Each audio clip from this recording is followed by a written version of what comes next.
and welcome to the Gaggle What We Challenge, and if necessary, destroy media narratives. I'm George Szamuely. With me today, of course, is co-founder of the Gaggle, Peter Lavelle. So, Peter, as we predicted just a few days ago, Donald Trump has elected not to show up for the presidential primary debate sponsored by the Republican National Committee in Milwaukee. And televised by Fox News. And Trump has also indicated that he will not be showing up at any of the debates. Simultaneously, at that very moment when they begin to speak at 9 p.m., I think, Eastern time, Tucker Carlson and Trump, I think, simultaneously will release a recorded conversation between the two of them. It kind of reminds me, and I always go on about this, but it reminds me of The Sopranos with that when Tony Soprano says to his shrink, "Revenge is like serving cold cuts," and she said, "I think you meant revenge is a dish best served cold." Or what did I say? So I think this example is revenge is a dish best served cold. This is, Trump's getting back at Fox for all of the slights that he has suffered, going all the way back to 2015 when Megyn Kelly and Roger Ailes tried to take him out. And then, of course, after the 2020 election, or the way they called Arizona when there was no justification for doing so. And then, of course, they went all in for Ron DeSantis. So now Fox was begging Trump to show up for the debates. I mean, literally begging. I mean, the bigwigs, Suzanne Scott and Jay Wallace, they went to have dinner with him in Bedminster. Nothing doing. Brett Baer apparently called him 3-4 times, begging him to show up. He said nothing doing. I don't know. It's easy to say no to Brett Baer, in my opinion. But anyway, I agree. And then Tucker Carlson, who clearly outrageously and unjustifiably fired, and Fox News still hasn't offered an explanation to anyone, least of all to him, so why they fired him. So here is Tucker. We're going to do this, the Fox News. The ratings for this primary debate will be in the toilet. I mean, this is going to be an absolute disaster. Are you going to watch it? I'm not going to watch it, no. I'm not going to watch it. Absolutely not. Absolutely. If the front runner is not there, I mean, that's the only thing I want. Okay, I'll jump in right now. Okay. First of all, I think Trump should have gone. Okay, because I think his base deserves it. Okay, they want to see him, they want to hear him, and I think that's fine. I mean, and on that level. On another level, on a political level, of course he doesn't need to go. Well, why does he dignify his opposition when Vivek is doing better than DeSantis? I mean, why do you show up to that? Okay, so I mean, I'm of two minds of it. I mean, I think for the base and for his supporters all around, they want to see him. They want to see him on the national stage. They want to see him again on cable, even if they hate Fox. But yeah, it's a complete non-starter. This whole primary is a non-starter. I don't know about you. I mean, because I'm boycotting Fox, I have to go bits and pieces around. Like Megyn Kelly, I have to go to Jimmy Dore. I go to Glenn Greenwald, and people like that. So I kind of cobble things together, but.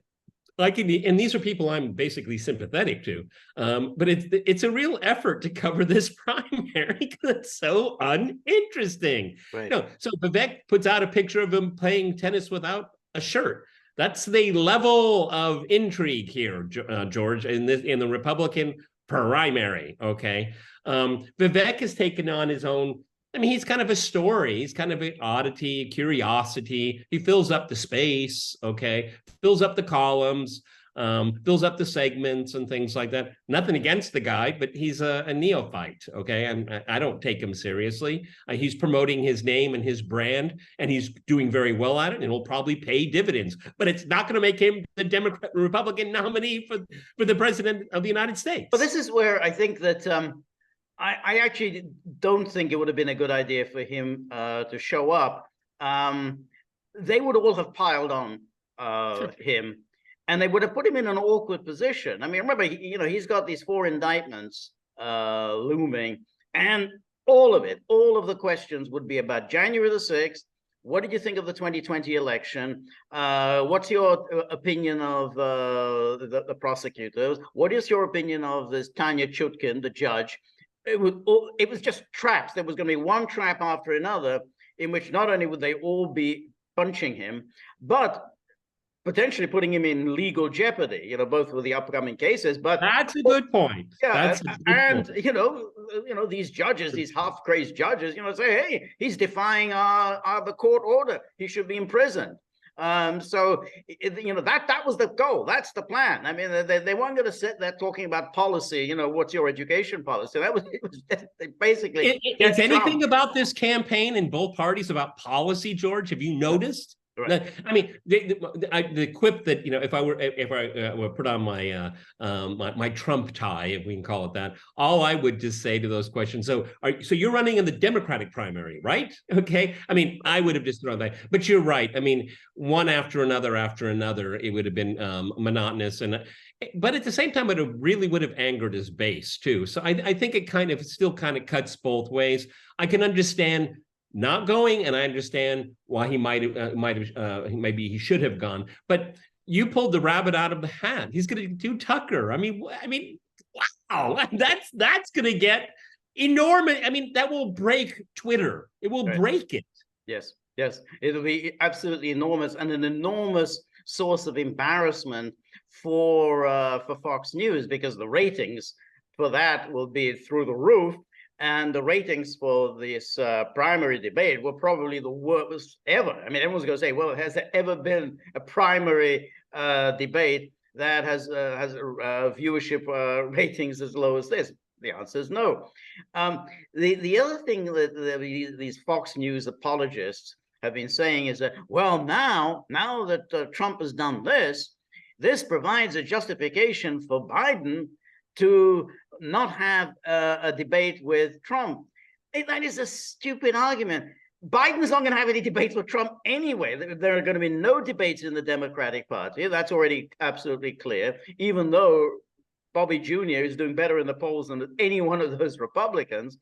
But in the general election, Biden is not going to debate Trump. I mean, that's just out of the question. That was never going to be, you know, Biden is just simply going to say, hey, I'm not going to provide a platform for an insurrectionist, you know, an evil white supremacist or whatever. I don't think he should be given any, I mean, given all the things he said about him, he's just going to say, no, I'm not providing him with a platform. There are going to be no presidential debates in this election cycle.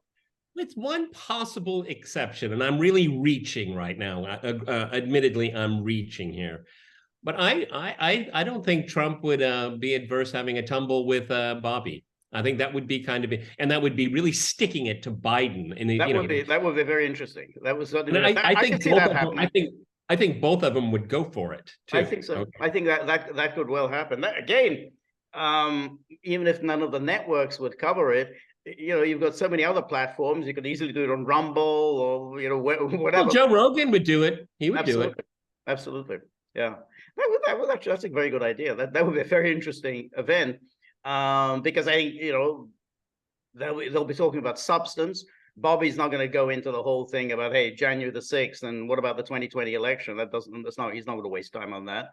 No, I actually think that's a very good. Well, what I think would be very interesting, and I think it would exactly happen. Both of them would talk about the failures of their own parties. That's what they would do. They would actually agree on more than they disagree. Because I don't see. My gut tells me Trump's not going to come out with a spear and try to, you know, go for the jugular. I think he's going to kind of, you know, kind of dance with them a little bit. And I think Bobby would too, kind of dance with him, because Bobby's the only candidate that I can think of, and Vivek is always in kind of a weird category. He's hugging Trump to get that opinion, Trump vote. Okay? Yeah. But Bobby just said, I'm not going to criticize anybody, and he's pretty much stuck to it, okay? Which is interesting. Again, you know, the Bobby has a real intellect, and I think he absolutely detests the Democratic Party, which, you know, warms my heart, okay? And Trump is basically saying, you know, why should I talk to rhinos, okay? I mean, does anybody really want to know what Nikki Haley thinks about anything? Right. Okay. Yeah, that's right. That's right. Exactly. I find it so amusing that you've got these rhinos who are claiming ludicrously, like the Wall Street Journal editorial page, that the Democrats really, really actually want Trump to be the nominee because they think they can beat him on a month of Sundays, but they're really afraid of facing Tim Scott or Ron DeSantis or Nikki Haley. Oh yeah, they're so desperate to run against Trump that they've cooked up all these indictments, and now Gavin Newsom is moving to strike Trump off the ballot in California, and other Democrats are going to try and do that on the grounds that he'd violated the 14th Amendment. Now, of course, that'll be challenged in the courts, but the whole argument, the Democrats want to run against Trump. No, they do not want to run against. This is the third time, and they don't want to do it.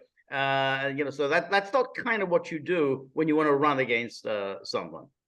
They want to put Trump in jail. They want to put Trump in jail. Exactly. And it's in the cards. I mean, let's not fool ourselves. Okay, it's in the cards. Like, if you're gonna shoot the king, don't miss. Okay, and that's exactly what they're doing right now.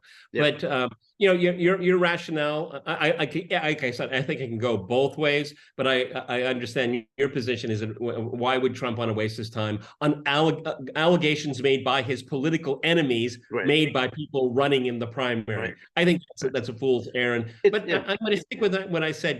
People want to hear their candidate. They want to see their candidate. And Trump is from what I can tell, he's on the top of his game.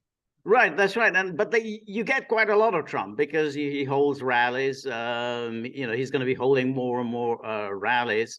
So it's not like they don't get to see him. He's not like a Biden who wants to sit in his basement and just vanish and have his surrogates come out and speak on his behalf. The other thing is that it's clear, and I think this is what we talked about last week with Hans Monkey, that the Democrat strategy is to rush to trial and try to get a conviction, one or other of these cases to get a conviction. It's of course it's outrageous because it's an outrageous violation of somebody's constitutional rights. Because, well, in the first place, he's running for president, the highest office of the land. He's got other priorities, and you can't just simply say, well, we need to rush this trial through. No, he's campaigning. There's you delayed this indictment for more than 2.5 years. So now the trial has to take place within 3 months. Basically, I mean, the right to a speedy trial, that accrues to a defendant. The defendant has a right to a speedy trial if he wants it, if he wants to clear his name. Government can't just press for a speedy trial. I mean, that's not the right of government, because basically you have the people should have the right to prepare a proper defense, for any complicated cases. And when you're running for office, you need time to prepare. So the idea, it's just a speedy trial. No, I mean, again, the Constitution, 6th Amendment, you have a right to counsel and a fair trial, and that's not a fair trial when it's being rushed. Well, they're not rushing Bankman-Fried's trial, are they? No, they're not rushing it. And incidentally, the government, explain that, George. Okay. No, they're not rushing that. And of course, there are still January the 6th defendants still in prison in DC, whose trials still have not taken place. In other words, they have been locked up since January the 6th. So it's now more than 2.5 years. And their trial hasn't taken place. So what's the rush? I think Trump really should just raise that in all their cases. Now, of course, the judges will reject. No, speedy trial. But I think it should go straight away to the Supreme Court and say all of these trials, there's no particular urgency. They can all be delayed till after the election. Well, I just have the simplest solution of all. George has said it, so I'm plagiarizing George. Why don't you let the electorate decide? Right. Yeah, that's right. That's the trial. That's the ultimate trial. Let the people decide. Right. Yeah. No, because this is in the political realm. Okay, you cannot separate it from the legal. This is political. All right. Yeah. And so it's a political question. Let the people go to the polls and let them decide themselves. Let the chips fall where they may, okay? Right. And the Republicans have more lawyers on hand, please. Okay. Yes. Jeez. Yeah, no, that's right. I mean, you have Democrat prosecutors prosecuting their chief political opponent. You have a Democrat-run DOJ prosecuting the chief political opponent while there's an election. I mean, we're already in the midst of an election campaign. The whole idea of saying, "Oh, we have to rush this through," while your leading opponent is busy campaigning, that in itself is already, naked political interference, and clearly obviously using the powers of government in order to affect an election. So I think, they should immediately go to the Supreme Court and say all of these cases should be delayed until after the election. I really like the sweet taste of revenge. Tucker interviewing Trump during the debate. That it doesn't get sweeter than that, George. Yes. Okay. Yes, absolutely. Two people that don't take it sitting down, okay? And considering I've watched almost all of Tucker's interviews, they're quite good. The one with McGregor, Tucker wasn't there much, okay? It was a lot of McGregor there, okay? It was good. I'd like to point out to everyone, maybe I shouldn't. I wasn't brought up this way, but anyway, I'm going to say it. George and I have been saying just about everything the Colonel has been saying, okay, from the get-go, okay? Yep. And George and I have never claimed to be military experts. I'm not going to ever talk about precision weapons and tank format. We've never gone down that path. Bakhmut, I'm not an expert on it. Other people think they are when they're not, okay?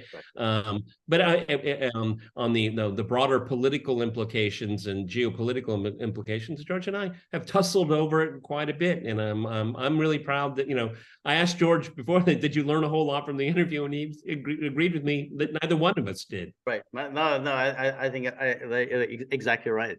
And I think with Tucker, we know that he has an interview with Viktor Orban that should be coming, within the next couple of days, because the interview has already taken place.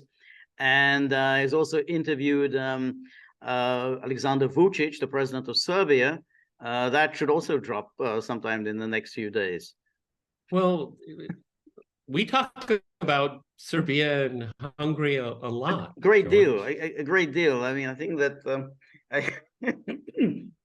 yeah. We'll let the viewer decide. Okay. Exactly. I think it's very, very, very strange, and particularly in the case of Serbia, will be addressing specifically the case of that. Hey, NATO bombed your country. This NATO that we're all supposed to be celebrating, it bombed your country. How do you feel about that? So that's something also we very frequently address when we talk about this defensive alliance. That well, that was defensive, attacking a small country that wasn't endangering anyone at all. Yeah, but to add insult to injury, Rasmussen, Stoltenberg, all the rest of those clowns, they tried to portray, they're adamant that it was a successful operation, okay? They always say that. Oh, that was one of NATO's successes. Right. Really? Right. Exactly. That's how they present it, on the grounds that, hey, it didn't end in a total fiasco. So if it's not a total fiasco, that it was a success, but it was a completely destructive exercise. Illegal, of course, absolutely illegal. Led to many deaths, a flow of refugees, and again, something that could have been easily resolved without the bombing. I mean, all of them. Like Ukraine. Exactly. But as you say, later, oh well, this was a great success story. They have like Libya. They don't talk very much about Libya. That's sort of disappeared into the into. Oh, what did McGregor say? I mean, that's like the red-haired stepchild. I've never heard that phrase before. Anyway, the point is that I seriously doubt that George and I are going to discuss the Republican debate because I don't see any reason to, okay? Right. And it hasn't even happened. Right. Yeah. Yeah. What should just simply say, I mean, Vivek Ramaswamy is a very strange character because, you know, I mean, he's very young. He's 38. So he only barely qualifies under the Constitution to run, but okay, he qualifies. He's never held any kind of elective office. He's never run for any office, and he decides as his first position to run, for which to run, is the presidency. It's very strange. Now, yes, it's true that Trump did that, but Trump was a very well-known personality, and he'd kind of been involved in politics, being as a commentator and so on. And he was also a nationally well-known personality because he'd been on national television with the Apprentice, which raised his national profile. So it's very, very odd. I mean, I do think there is a very weird aspect to Ramaswamy. I mean, his extraordinary glibness, and again, you always have to mistrust people who are that glib. He's doing well. Yeah, that's a reflection, I think, of his opponents. Yeah, I saw he was interviewed on Breaking Points, and Crystal Ball tried to get the upper hand on him time and again, and he wrestled her down with great ease. Okay, right. I mean, he knows policy. He definitely knows policy. He's definitely a smart guy. But I've also heard stories that his financial success is not as clear cut and right. I've read those things as well. That people make it out to be. Okay, I'm not casting aspersion. Right. I haven't made that kind of money, so okay. Right. No, but I think I read that as well. And now, of course, people are also pointing to the various inconsistencies in his positions. He was very critical of Trump after January 6th. Now he's a big defender of Trump. Then he kind of takes all this position on China and Taiwan. Again, very unclear now what his position on Taiwan is. He's very smooth with his words, and so therefore he can just basically just talk his way out of things. But ultimately, I think that's going to catch up with him. I mean, he was a fresh face, but I think he all the inconsistencies, because now they're going to go after him. The machine, the attack machines, all these professionals who go through every single word you've ever written, they're going to pile on. And I think it'll be very interesting what Chris Christie does, okay? Because he's just the asshole in the whole campaign, okay? And so he's just going to go, full gear, and he's gonna take shots at everyone really, really hard. And Vivek will probably get the worst of it because he's the one that's doing better comparatively in the polls. So it'll be a nasty fest. And so I'm not interested in that. I don't think you are. I don't think our viewers. I don't think anyone is. I think there'll be a few sound bites. It'll be highlights. And Chris Christie. This gigantic guy going after a skinny little guy like Vivek. The optics will all be there, but I mean, this is kabuki theater. There is no Republican primary. It has already been decided by primary voters and people that say they're going to vote. It's overwhelming here. So George and I gave you the reasons, the pro and cons. I think if we look at the ledger, George is probably more right than I am. Is this it would be, why should Trump just field all these questions from his opponents that are using Democratic Party talking points? Right. And I think that's I was afraid that he would agree to do this debate because Trump just likes challenges, but without realizing the perils that he would face, because the legal part, the legal part, and people can land blows. I mean, Christie's not a fool. I mean, he will have carefully worked out, what would be an effective blow against Trump. He's been crafting it for some time. They could hurt. I mean, it's like, whenever you do the rope-a-dope, they can hurt. It's not a great strategy to do the rope-a-dope. You bring up an interesting point because I was reading Politico a couple of days ago, and it's really quite disgusting how Chris Christie is he's reinflating Russiagate. Did you notice that? Okay. Yeah. I mean, God. So it's the Republican establishment again going along with its conspiracy theory. Yeah. That's exactly. And he went off to talk to Zelensky, and making and that's going to be an interesting aspect of it. Again, we're not going to watch it, but which of them, Nikki Haley, Mike Pence, or Chris Christie, will be the most zealous advocate on behalf of Ukraine?